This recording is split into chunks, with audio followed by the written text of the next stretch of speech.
majestic, powerful, and deadly. For over 400 years, British ships ruled the waves. These magnificent vessels helped shape history across the globe. I'm Rob Bell, and in this series, I'll be exploring 6 of the world's greatest ships. In this episode, I discover the extraordinary story of the Golden Hind, the first English ship to sail around the globe. Sir Francis Drake's epic voyage was marked by daring, violence, and betrayal. Yet the Golden Hind also set Britain on a path to becoming the world's greatest sea power.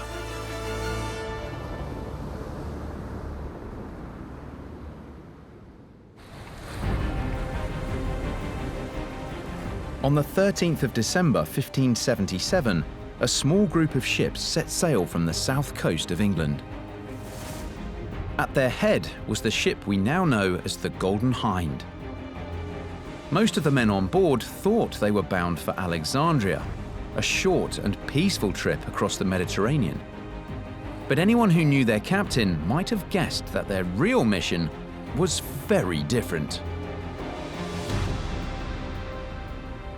Today, Sir Francis Drake is celebrated as the great British hero who helped defeat the Spanish Armada of 1588. By then, he was a Knight of the Realm and Vice Admiral of the English fleet. He couldn't have been more respectable. But 11 years previously, when he was captain of the Golden Hind, he'd enjoyed a rather different kind of fame as one of England's most notorious pirates.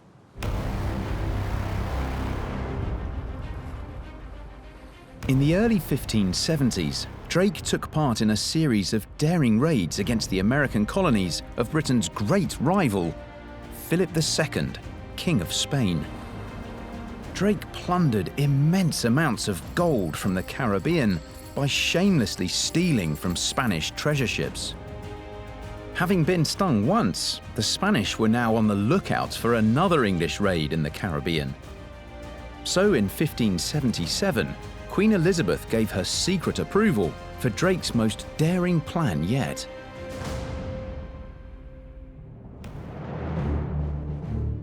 To surprise the Spanish, Drake wouldn't simply cross the Atlantic and raid the Caribbean again.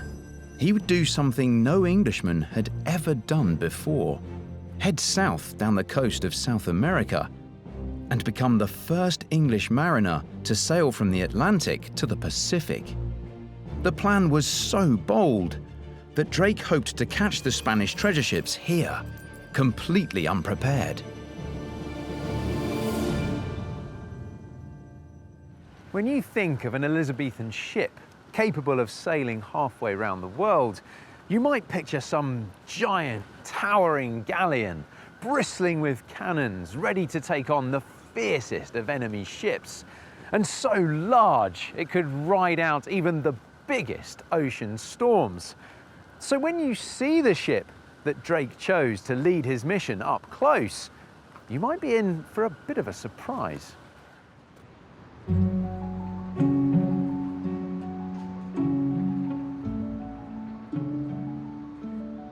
Even by Elizabethan standards, the Golden Hind was a small ship. This replica, moored on London's South Bank, is built to the approximate dimensions of the original ship. At barely 100 feet long and 20 feet wide, it's astonishing to think a vessel this size sailed all the way around the world. So why did Drake commission such a modest ship for such a hazardous voyage? To find out more, I've come to meet the man in charge of restoring this replica, Toby Millender. I hope you don't mind me saying, but I think one of my first impressions is just how kind of stripped back a design Golden Hind is. I mean, why is she so small? Well, she's known as a race-built galleon, which was a design preferred by the English. They were a lot more manoeuvrable as opposed to the Spanish galleons, which were massive. They were designed to carry treasure and to sink ships, whereas we were designed to basically board ships and stay out of range of them I can't see any lifeboats up there at all. What would have happened if someone had fallen overboard? In calm conditions, they would have sent out a boat or thrown them a line, but in heavy seas, they were pretty much done for. They couldn't really swim, a lot of the mariners at that time, and it was almost seen as you would defy the sea if you did learn to swim. I've always thought it's good to sail with sailors that can't swim because they're less likely to sink the boat. So, yeah. That's an interesting thought. I will bear that in mind for any future excursions on the sea. The planks on the original hull of the Golden Hind would have been made of oak. And to fix replacement planks on this replica, Toby's using ancient shipbuilding techniques. How did the original shipbuilders build the hull and ensure it was watertight? They would have used trennels to hold the planks on. It means tree nail, so that's a piece of oak. So this is a tree nail or... Tree nail, yeah. Trennel. Yeah. The use of trennels in shipbuilding goes back over 7,000 years. Nice. Because the nails are made of wood, they expand and contract with the planks around them, keeping the structure incredibly tight. That's it. Jobs are good, look at that. Lovely. They would have been using the same techniques as we've seen there. Exactly the same technique, yeah. When it was originally built. Once the ship was built, it was time for Drake to recruit his crew. But here he faced a big problem. England was full of Spanish spies. If Drake told his recruits of his daring plan to attack Spanish treasure ships on the Pacific coast, there was every chance that word would get back to the Spanish authorities. This would not only rob him of the element of surprise, but could even spark an open war between Spain and England. Drake's solution was simple. He lied. He told his men they were on a short diplomatic mission to Alexandria in Egypt. Had the men known where they were really going, many might have had second thoughts. In the Elizabethan era, transatlantic voyages were notoriously hazardous. If you didn't die by drowning or disease, then there was always being killed in combat by the Spanish, or meeting a grisly end at the hands of hostile natives. But once he reached the Mediterranean, Drake had to reveal that these were all dangers his men now faced. It's likely many of his crew were furious. One sailor remarked that he would rather have been hanged in England than come on this voyage. To stop his men deserting from this new hazardous mission, Drake may have needed to draw on his own humble origins. Francis Drake is basically a simple seaman.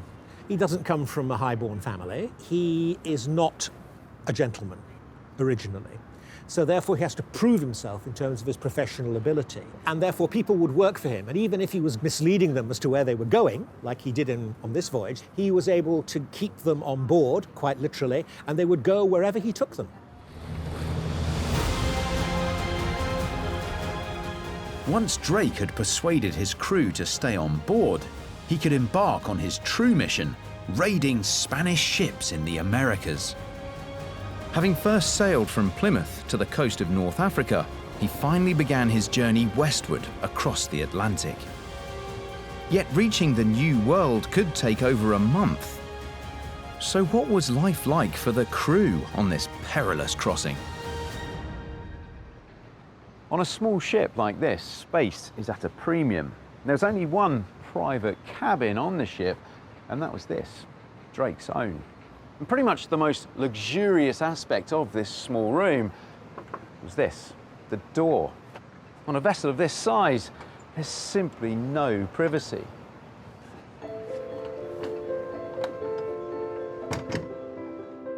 Inside may not have been that luxurious, but Drake used his time in here to try and relax. Apparently, one of Drake's favourite pastimes in the evenings was to make drawings of the places he'd seen on his voyage. In an age well before photography, this was a vital way of preserving what he'd learnt about the new lands he'd visited. And we can also deduce another of Drake's favourite pastimes from his crew list. Alongside soldiers and sailors, a shoemaker and a surgeon, Drake recruited string players and trumpeters to play music on board. If he'd ever invited them in here for a private performance, certainly would have been an intimate gig.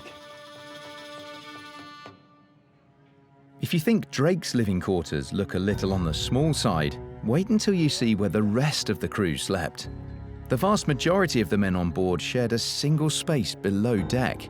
Richard Blakemore is an expert on what life would have been like for the men sharing these appallingly cramped conditions. Whereabouts on the ship are we here now? We're down here in the gun deck, and the clue is sort of in the name. This is where the 18 cannons that were carried on board would have sat and would have been used. All around us here now? Absolutely, but it's also where most of the crew would have slept and spent a lot of time. How many men would have been sleeping down here then? Well, there's a crew of about 80, so we're thinking probably about 60 men would be based 60? Down here. But only about half of the crew would have been down here at any one time because of the watch system. So can you tell me what a typical routine might have been in the day for these sailors? They had a very strict timetable in order to make the ship work, and they kept time with hourglasses like this one.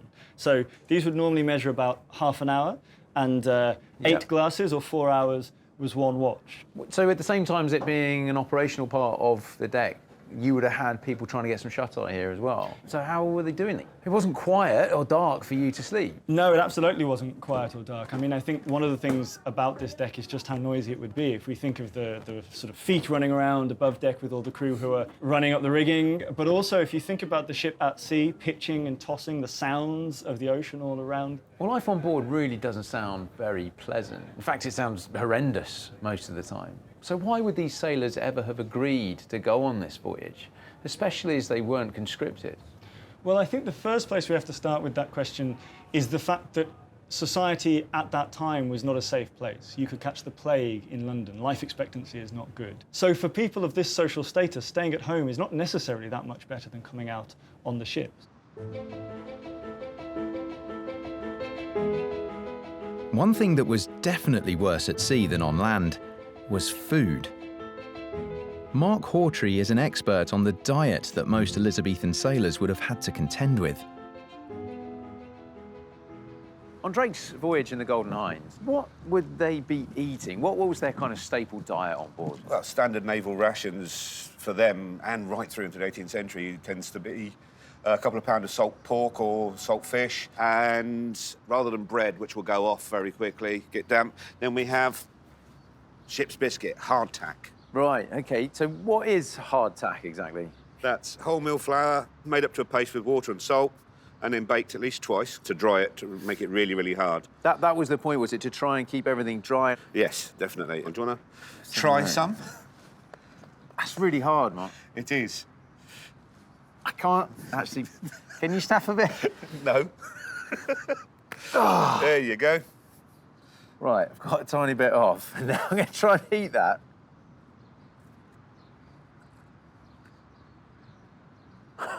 My jaw. And this is the point where I tell you, they never ate them dry like that. Right, OK. These are usually dropped into a stew to make it almost like a dumpling. Oh, brilliant. So I don't blame them for not getting involved in that, because that's hard going. It's not overly flavoursome either. To make matters worse, damp storage conditions could attract some unwelcome visitors. What have we got here? We've got some weevils. Weevils. Oh, these guys. Weevils were notorious for laying their eggs in damp biscuit, leaving their larvae to gnaw through the hardtack. There's common sailor stories about having to knock the weevils out or drop those into hot liquids to try and float the larvae to the surface. So even if a piece of hardtack there was infested with weevils, would they still eat that? Yes, we're very used to having lots of food, and so we worry about what our food tastes like. Whereas if you're hungry, you eat. Yeah. Even if it's got weevils in it, you might disregard it as extra protein. With sailors often in poor health, it's little wonder they frequently had problems with their guts. It meant that one particular part of the ship got some all too frequent use. Now this is the beakhead, a small space right at the front of the ship. And these open slats in the floor here give you a bit of a hint as to what this space was used for, because this was the ship's toilet. Now, while the facilities on modern-day ships may be somewhat more sophisticated, they do have one thing in common with this early prototype. Even today, sailors still refer to the toilets on ships as the heads, named after the original beakhead on a ship like this.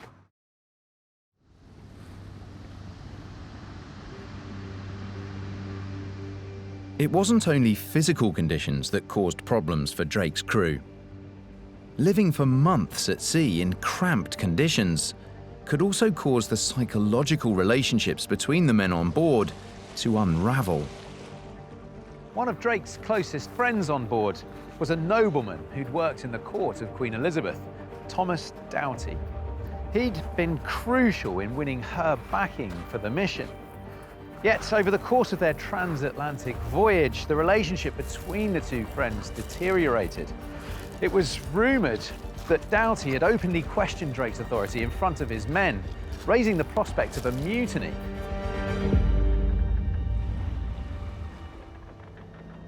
If the threat of open rebellion amongst his men wasn't bad enough, Drake was soon to learn that this potential mutiny had an unusually dark inspiration. Some said that Doughty and his brother had openly boasted about being able to raise the devil and to transform themselves into the likeness of a lion or bear. For Drake, it meant just one thing. At the heart of his crew, he had a witch. Today, it may be hard to imagine that Drake could have seriously believed that his old friend was a devil-worshipping shapeshifter. Yet, for Elizabethan sailors, witchcraft was all too real. Amongst ordinary people on the ground, belief in witchcraft was absolutely endemic during Elizabeth's reign. Their mental world was very, very different from ours. I mean, I think that the great majority of them, probably almost all of them, would absolutely have believed in the reality of witchcraft and in the ability of witches to cause big problems for mariners. There are stories, for example, of fires starting at sea in an unexplained way, which are attributed to witchcraft, of ships sinking in fair weather, which is again attributed to the power of witches. There are stories even of witches having been seen in the topmast of a ship, actually, conjuring up storms on the ship itself.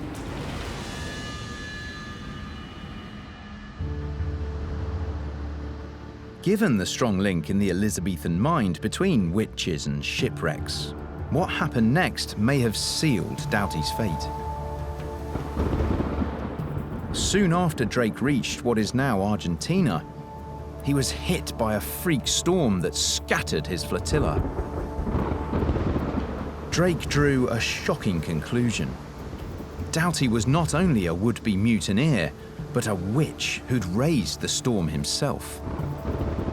In the strained pressure cooker atmosphere of a small ship, Drake's outlandish claim seemed terrifyingly plausible. If you imagine, just how cramped the quarters were for the sailors on that trip, just how little space they would have had, and at the same time there's this lurking sense of menace. We're heading out into unknown waters. Once these rumours of witchcraft, of an expedition that is dogged by occult forces begins to spread, it's easy to imagine what a terrible atmosphere would have grown up on that ship.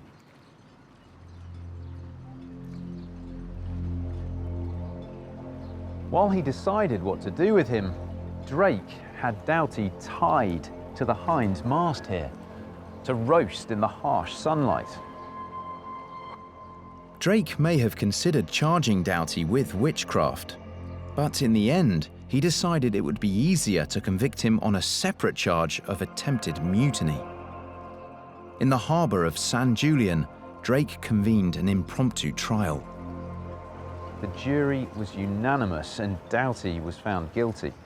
For Drake, there was only one sentence for a crime of this kind: death.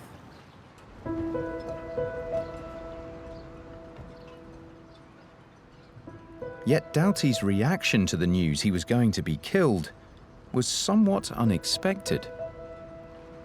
The story goes that after sentence had been pronounced on Doughty, far from sort of, violently protesting his innocence or falling on Drake as you might have expected him to, the two men actually agreed to take the sacrament together and then to actually sit down and have sort of a final meal. I wonder if the truth is that right up to the last minute, Doughty doesn't really believe that he will be executed. This was something that happened a lot in the early modern period. People would be tried, condemned to death, and then at the very last minute, when they are led up to the place of execution, a pardon will be brought in and they will be spared. 2nd of July, 1578. On a barren stretch on the coast of what is now Argentina, Drake prepared for his grisliest task yet: executing his old friend Thomas Doughty for the crime of mutiny. The spot chosen for Doughty's execution had a macabre past.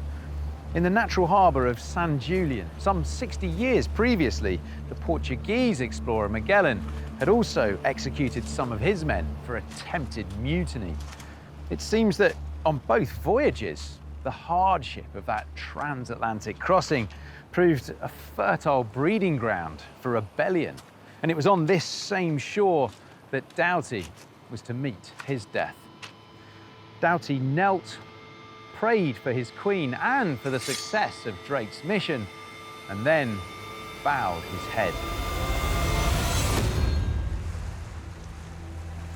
After the blade fell, Drake raised his severed head and cried, "Lo, this is the end of traitors."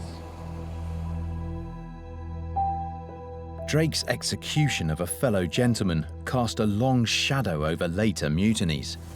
It set the precedent that a ship's captain had absolute power over all his crew, regardless of rank.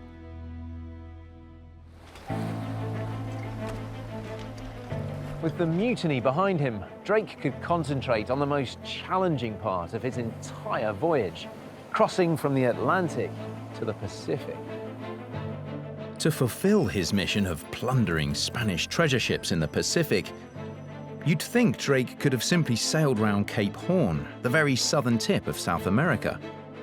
At the time, however, it was thought that a giant landmass, Terra Australis, blocked any passage between the two oceans.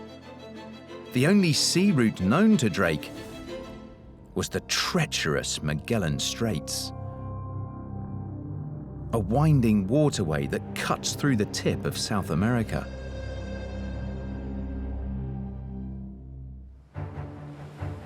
At that time, the only man who had ever sailed through the straits was the mariner after whom they were named, the Portuguese explorer Ferdinand Magellan. In 1522, his ship had gone on to become the first ever to complete an entire circumnavigation of the globe. Yet to follow in Magellan's illustrious footsteps, Drake faced a daunting task. Even today, sailing through the Straits of Magellan takes considerable skill, but in Drake's day it would have been even harder. The only navigational tools an Elizabethan mariner would have had were instruments like this cross staff here, or slightly more sophisticated, the astrolabe, both used to measure the distance between the horizon and the midday sun, so you could calculate your latitude. But what you really need, if you're going to safely sail through a narrow waterway like the Magellan Straits, is a good map. Now, even if Drake had had one of the most accurate maps of the time drawn up by one of Magellan's crew, it would only have looked something like this.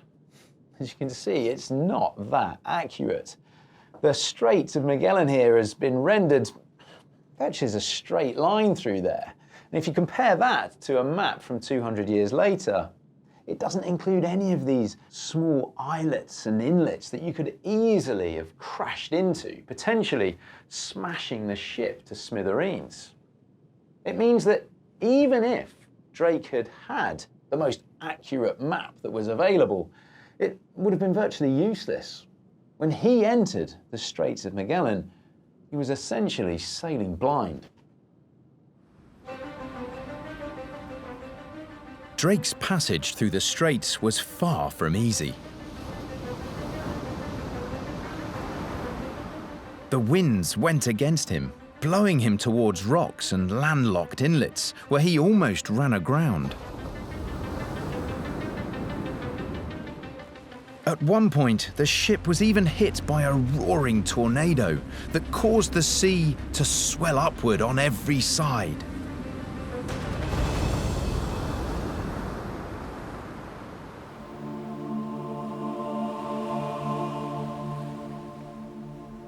At last, however, on the 6th of September 1578, Drake reached the Pacific. What had taken Magellan 37 days back in 1520, Drake achieved in just 14. And as the first Englishman ever to sail from the Atlantic to the Pacific, Drake could now apply himself to the true purpose of his mission: piracy. The Spanish New World colonies were a source of vast wealth. The assault by the conquistadors on the indigenous empires of America had yielded huge amounts of silver and gold, all loaded onto galleons ready to be shipped home to Europe. Yet capturing these ships intact wouldn't be easy. Elizabethan naval combat often relied on sinking ships at distance with cannon fire. But to capture their treasure, Drake needed to board enemy ships.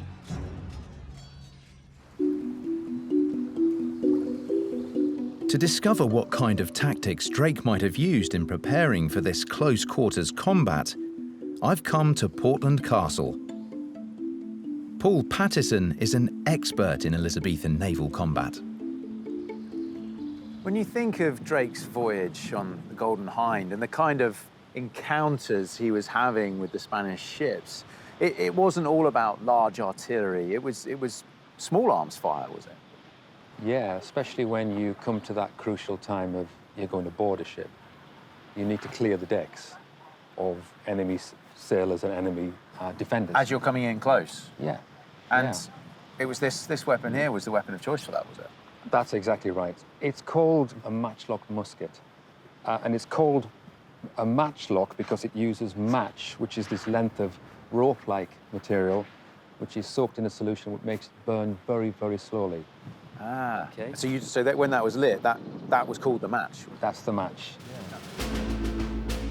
Once lit, the match worked as a smouldering wick to light the gunpowder.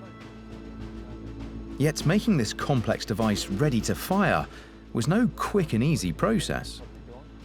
So we're loaded. So that's when you put the match, which is burning, in the correct position. Yeah.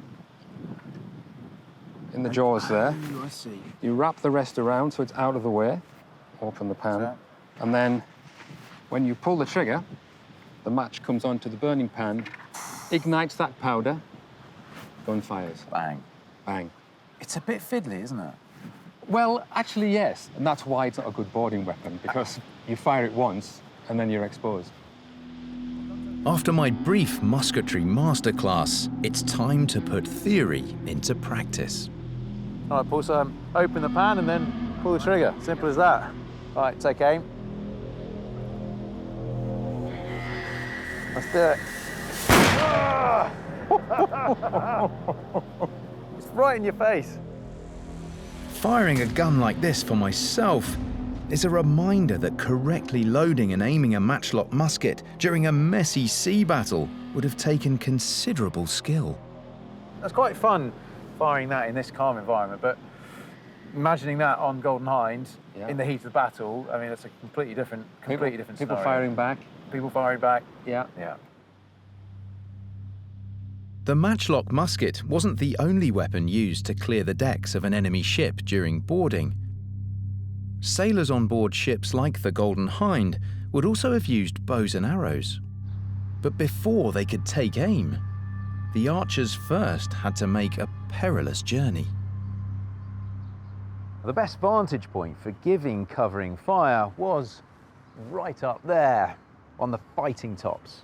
Now, from there you could get a clear shot at sailors both on enemy ships alongside as well as anyone trying to board the Hind itself. But getting up there wasn't easy. There's no ladders or stairways here. Sailors would have had to climb up the ropes at speed, carrying their weapons.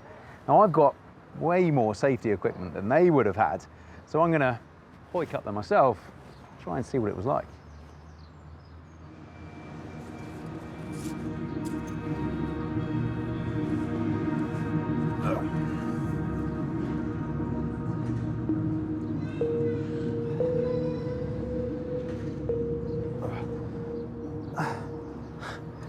Now this may not look that high, but let me assure you, it certainly feels it. Especially when you look out over the bow of the ship there, it is a long way down.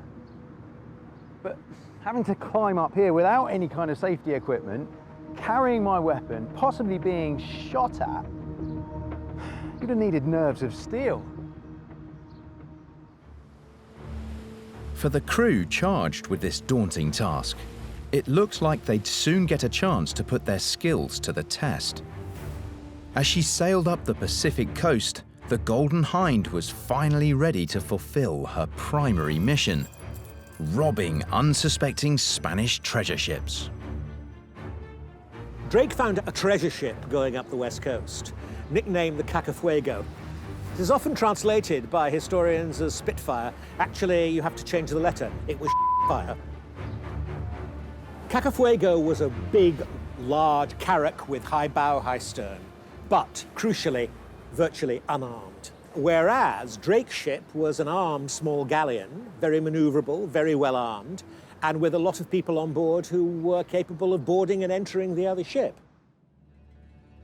Yet in this encounter, Drake's main weapon wasn't force of arms, but stealth. The key point in this incident is that the Spanish are not expecting a piratical ship or an enemy warship to be anywhere in the vicinity. So therefore they can be taken completely by surprise. When Drake spots the Spanish ship, he tries to disguise his presence. He has some of the Spanish speakers on board say that he's not who he is. When it seems clear to the Spaniards that he is who he is, then he opens fire. The ship is boarded from two sides, and the still slightly nonplussed Spanish crew, who weren't expecting any hostile ships in the vicinity, are rapidly overcome.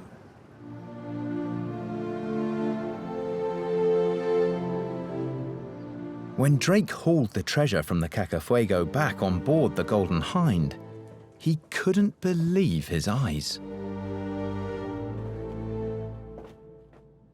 Now this is the hold where Drake would have stored all his loot from the Kaka Fuego, and there was a lot of it to store. From that one ship alone, he took away 26 tons of silver bars, 13 chests full of silver coins, 80 pounds of gold, and pile upon pile of jewels and pearls. There was so much of it, it took Drake and his men 4 days to transfer it all onto the Hind. Over the course of his voyage, Drake picked up so much booty. He even had to pull up the floor of the hold here, throw the existing ballast overboard and replace it with silver. On its return journey, the Golden Hind had become one giant nautical treasure store. For Drake, the capture of the Kaka Fuego was a huge triumph, but the Spanish were now on high alert. It meant that if he returned the way he came, he would almost certainly encounter Spanish ships out for revenge. It was a challenge that was to inspire his greatest achievement yet.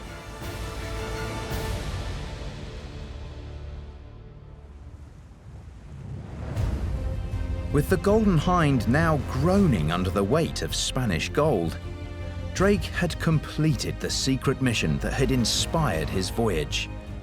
Now all he needed to do was find his way home. Perhaps Drake's most famous feat is being the first Englishman to circumnavigate the globe. What's less well known is that this is something he never intended to do. The most obvious route home for him would have been back the way he came, through the Magellan Straits. But he was worried that the Spanish would be waiting here for him. So instead, he decided to sail north to find the fabled Northwest Passage across the top of North America and then back across the Atlantic. It was only when he failed to find this that he took the step that would seal his place in history. As a last resort, he decided to sail west across the Pacific. And this would mean becoming the first Englishman ever to sail all the way around the world.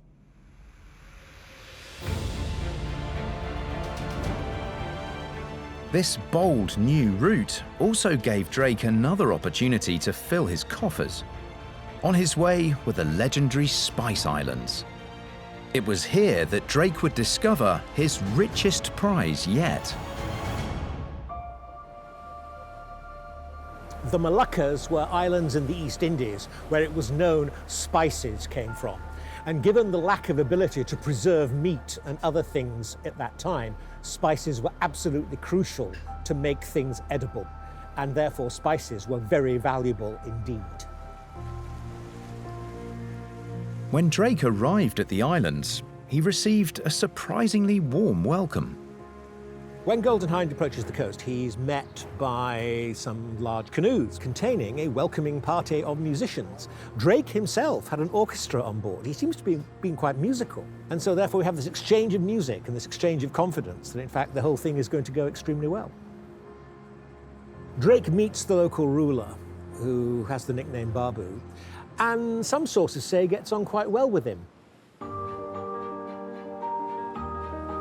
Soon, this unlikely friendship led to a business deal.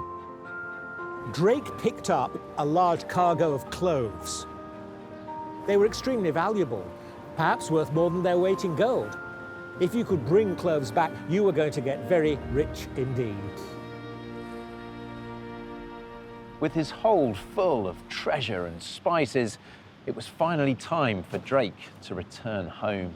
Sailing across the Indian Ocean, he rounded the southern tip of Africa in June 1580. And on the 26th of September, 3 years after he'd left England, he arrived at Plymouth Sound with his 59 remaining crew. Considering what he'd achieved, you'd have thought he'd have been ecstatic, preparing himself for a hero's welcome. In fact, he was terrified. Drake had gone out with the secret covert support of Elizabeth. If she wasn't in power when he came home, he might be in deep trouble. Even worse, as he'd been carrying on something of an anti-Catholic crusade, if Mary Queen of Scots, a Catholic successor, was now in power, he would be in very deep trouble indeed. When the Golden Hind finally approached the English south coast, she was met by a small fleet of fishing boats. Having called out to their crews, Drake was relieved to discover that the reigning monarch was still Queen Elizabeth. After Drake sent word to the Queen of his successful voyage, he faced an anxious wait for her reply. He knew she was in a delicate situation. By this time, word had got back to Spain of Drake's piracy, and Philip II was furious. If Elizabeth was seen to publicly condone Drake's actions, it could spark a war. Finally, however, the wait was over. The Queen asked Drake to meet her, bringing samples of his labours, and Drake was only too happy to oblige. Drake's booty was eventually stored here at the Tower of London. The stash of gold, silver and jewels that he presented to the Queen was estimated by one contemporary historian to be worth over £320,000. well over £65 million in modern money. I've come to meet Tudor historian Joanne Poole to find out how this vast haul transformed the fortunes of both Elizabeth and Drake. What did Elizabeth then do with all this wealth that she'd been brought? A lot of it went to pay off her foreign debt from various wars and so on. Some of it went to continuing exploration under the British Crown and really, in some sense, founding the sort of British Empire. Drake was now a wealthy man, but he wasn't yet famous in quite the way he might have wished.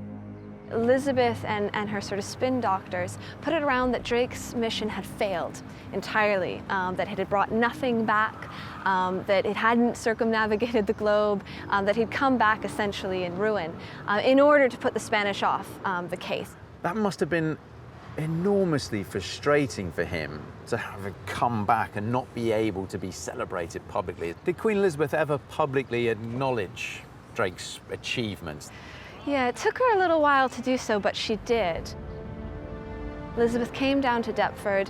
The Golden Hind had been placed there as a sort of monument to Drake's success. They all gathered there. Elizabeth hands this beautiful jeweled sword to the French ambassador and has him do the knighting ceremony in this sort of public performance of French support for Drake's exploits. At a stroke, Drake the pirate had become Drake the national hero.